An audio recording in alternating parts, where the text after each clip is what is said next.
ਜੇਕਰ ਦੀਨ ਇਲਮ ਵਿੱਚ ਹੋਂਦਾ ਤੇ ਸਿਰ ਨੇਜ਼ੇ ਕਿਉਂ ਚੜ੍ਹਦੇ ਹੋ।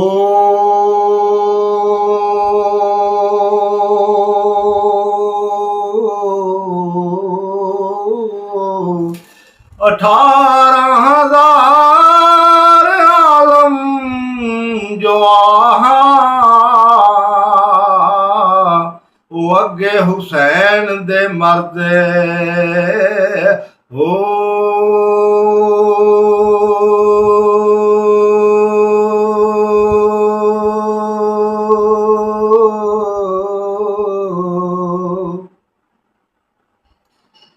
ਜੇ ਉਹ ਮੰਨਦੇ ਬੈਤ ਰਸੂਲੀ ਤੇ ਜ਼ਾਲਮ ਪਾਣੀ ਕਿਉਂ ਬੰਦ ਕਰਦੇ ਹੋ।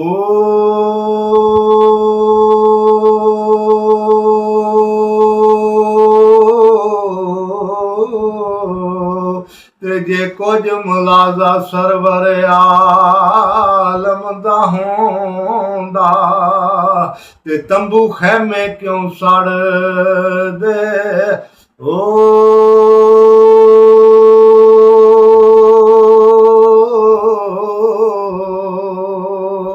ਤੇ ਮੈਂ ਕੁਰਬਾਨ ਤਿਨਾਂ